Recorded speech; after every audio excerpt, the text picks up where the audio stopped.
Cláudio Humberto chegando por aqui nessa segundona para a gente começar mais uma semana juntos, Cláudio Humberto, mas para o governo mais uma segunda difícil. Banco Master é um capítulo que está dando mais dor de cabeça para os poderes do que eles imaginavam, hein, ô Cláudio Humberto? Parece que o eleitorado está achando que respinga no governo também. Boa tarde, bem-vindo. Olá, Paula, muito boa tarde. Olha, é exatamente isso, né? Pesquisas internas indicaram que a impressão geral do eleitorado é que o caso do Banco Master é mais um escândalo do governo Lula. É um governo que vem sendo marcado por muitos escândalos, né? O mais recente deles, o roubo a aposentados e pensionistas do INSS. É bom lembrar, essa investigação será retomada agora na volta aos trabalhos da CPMI do INSS no Congresso Nacional.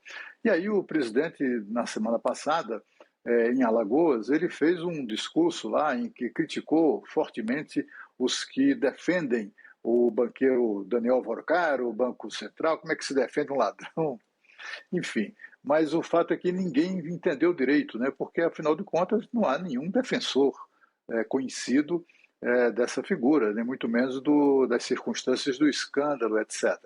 O presidente, na verdade, carregou ou exagerou na sutileza, porque ele aparentemente queria se referir ao próprio ministro Dias Toffoli. O ministro Dias Toffoli, que é o relator do caso, desse caso no âmbito do Supremo Tribunal Federal. E é uma surpresa, porque, afinal de contas, Dias Toffoli foi ministro de Lula, ministro da Advocacia Geral da União, foi por ele indicado para o Supremo Tribunal Federal. Antes da AGU, ele foi advogado da CUT, por exemplo. Ele sempre teve ligações muito próximas com o governo. Ele foi o chefe da assessoria jurídica do então ministro da Casa Civil, José Disseu. Portanto, se tinha alguém ligado ao PT, era exatamente Dias Toffoli. E o presidente agora, então, parece determinado a, de alguma maneira, jogar toda essa responsabilidade para cima do Toffoli. Ao mesmo tempo que ele quer se livrar dessa pecha, da pecha de que se trata de um escândalo do governo, quer também se livrar dessa proximidade com o ministro do Supremo Tribunal Federal, que é muito difícil dele conseguir, né? Em razão, como eu disse, desse histórico ali de relacionamento.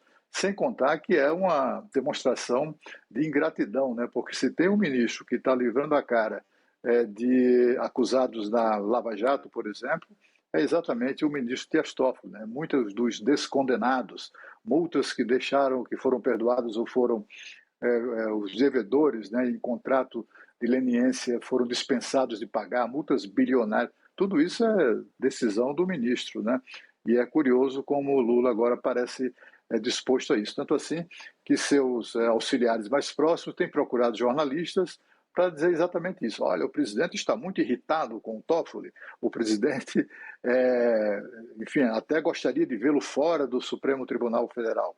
Ele diz de uma maneira que ajuda um pouco a desestabilizar a situação do ministro. Afinal de contas, se o ministro encheu o saco e, por exemplo, pedir aposentadoria antecipada, eis mais uma vaga de ministro para o presidente Lula indicar. Agora, ô Claudio Humberto, eu até vi ali uns bastidores, muita gente dizendo, olha, tá insustentável a história do Dias Toffoli. É como você falou, né, Claudio Humberto? Pode até ser que ali eles reunidos tenham um bate-boca sobre continua ou não na relatoria. Mais para frente, como a gente teve a semana passada, inclusive, o ministro Edson Fachin vindo com a nota, para público, né? É sempre um defendendo o outro.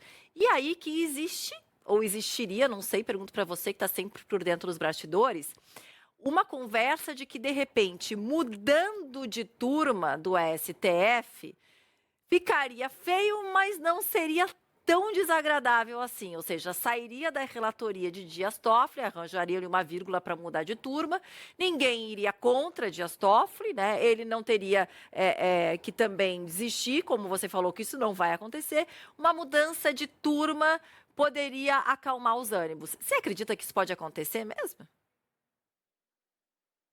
Não, eu não acho isso provável, porque assim, não há meios, né, Paula, de o ministro Dias Toffoli sair bem dessa situação. Se for retirada dele a relatoria, se ele renunciar à relatoria, ou se o caso for mudar de turma, da primeira turma para a segunda, ou da segunda para a primeira, enfim, a mudança de turma, tudo isso fica muito claro que o objetivo era simplesmente afastar o ministro desse processo. Na semana passada, como a gente viu, o presidente do Supremo Tribunal Federal, o ministro Edson Fachin, que vive aí fazendo pregações pela criação de um código de conduta, etc. e tal, ele fez uma nota oficial candente de defesa de Dias Toffoli, né? E aí ficaria meio estranho ele estar colaborando para uma solução no sentido de afastar o ministro. O que há seria uma pressão no sentido de fazer com que o ministro concorde em devolver o caso à primeira instância, separando, tirando a parte relativa aquela parte que deu pretexto a ele para avocar o processo para si, que é exatamente um suposto envolvimento em algum momento de um deputado federal da Bahia e tal. Isso é que deu a ele, ao ministro Toffoli, o pretexto para levar o caso para o Supremo Tribunal Federal. A solução seria separar esse caso específico do deputado de todo o resto e todo o resto voltar para a primeira instância. Mas também é algo muito difícil de ser obtido, porque vai precisar da concordância do ministro Dias Toffoli, a menos que ele chegue a algum tipo de acordo. Você vê que, além da nota oficial do ministro Fachin, também hoje, finalmente, o decano da Suprema Corte, que é o ministro Gilmar Mendes, fez uma declaração também, uma forte declaração de apoio e de prestígio do ministro Dias Toffoli. São amigos, né? São muito próximos. E, portanto, assim, eu tenho a impressão que me dá é que isso vai continuar como está. E o que você achou da entrevista do ministro Edson Fachin?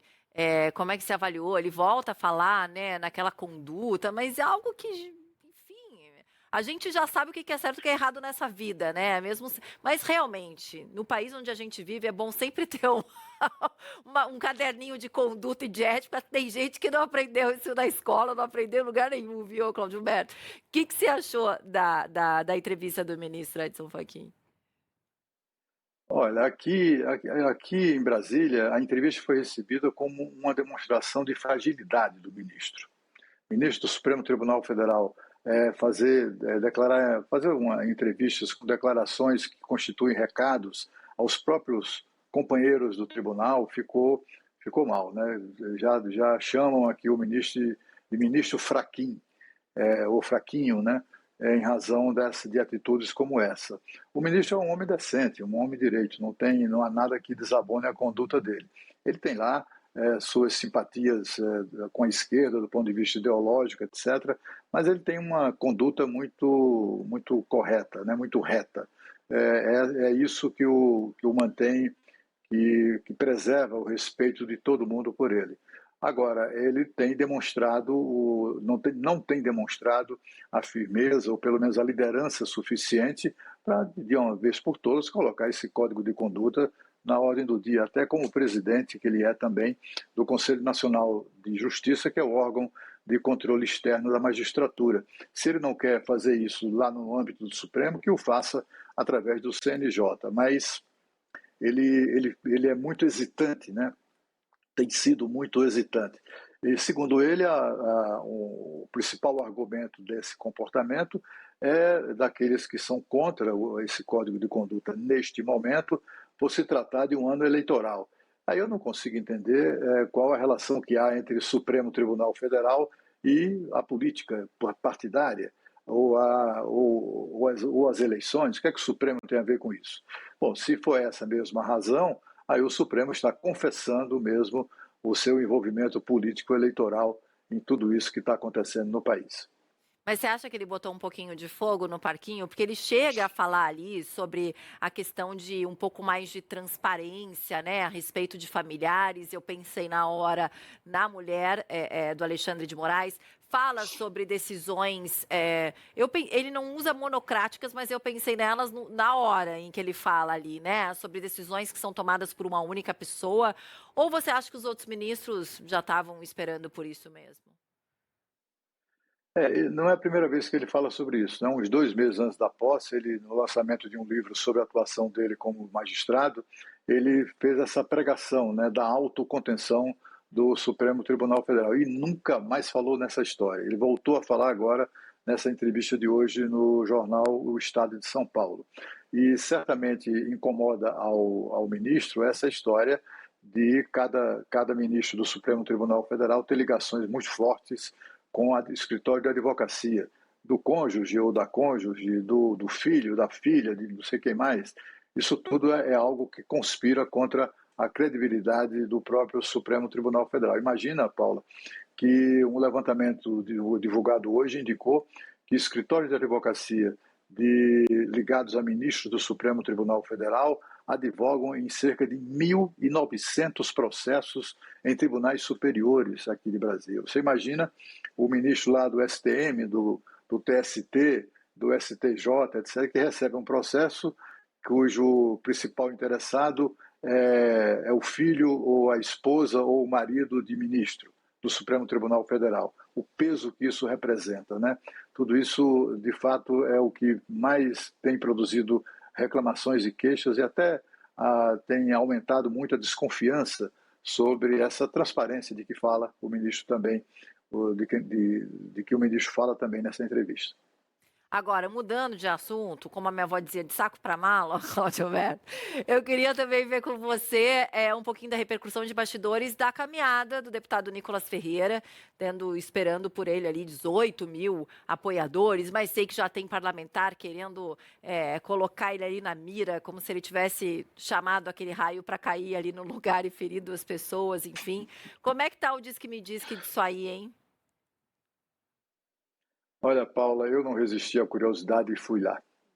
E foi absolutamente impressionante. É impressionante como havia tanta gente, eram dezenas de milhares. A Polícia Militar aqui estima ou calcula que nas 4 horas de duração dessa concentração popular, o público variou entre 50 mil e 100 mil pessoas. Imagina que no auge, suponha que no auge da chuvarada, chuvas que eu nunca vi, eu moro aqui há mais de 30 anos, eu nunca vi chuvas tão fortes quanto a que ocorreu aqui.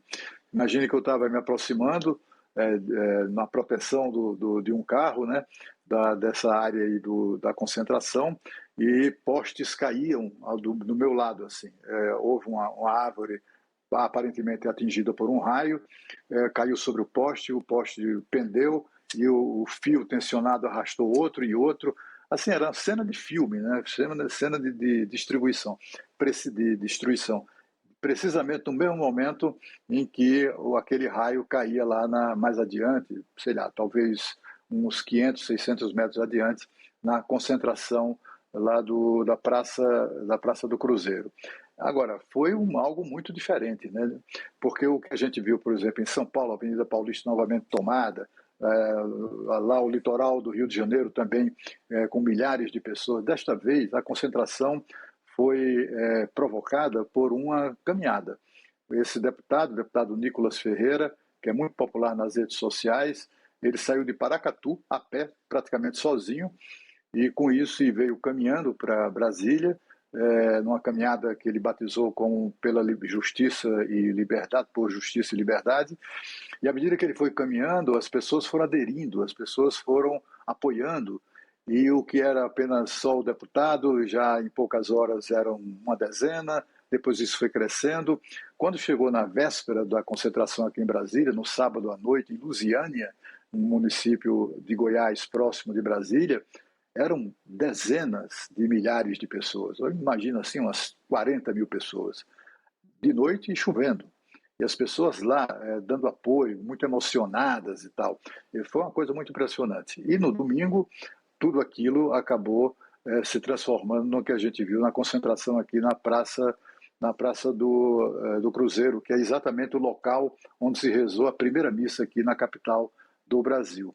A gente viu também que um vídeo do deputado Nicolas, lá em Lusiânia, que foi publicado na internet, assim, em poucas horas já tinha mais de 30 milhões de visualizações.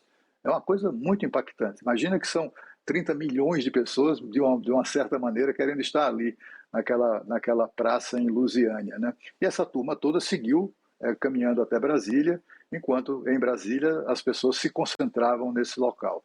foi de fato impactante, muito, muito importante a presença de pessoas.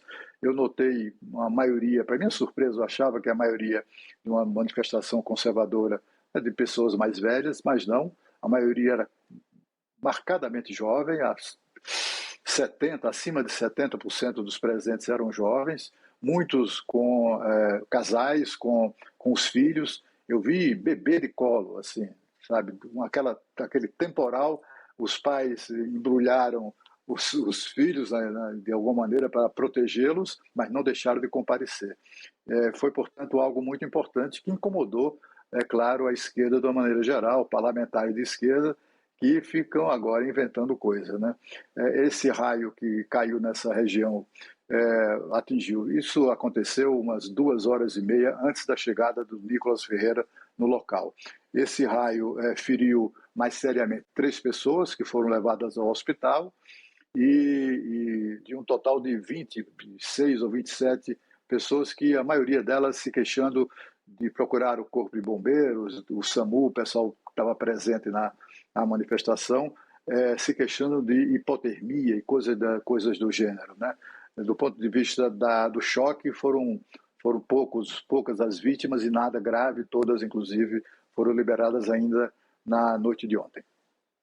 Ainda bem, né. Vamos ver como é que isso vai acabar respingando aí, né, em Brasília, no cenário político. Acende um alerta tanta pessoa aí para o governo federal, né. A Deise Ciocari estava comigo aqui no primeiro bloco e ela falou que uma das mensagens é que o bolsonarismo ainda vive. E a outra mensagem é o poder do próprio Nicolas Ferreira, que a gente já sabe, né, que tem um poder muito grande nas redes sociais, mas agora no corpo a corpo mostra que ele tem também esse poder, né, Cláudio?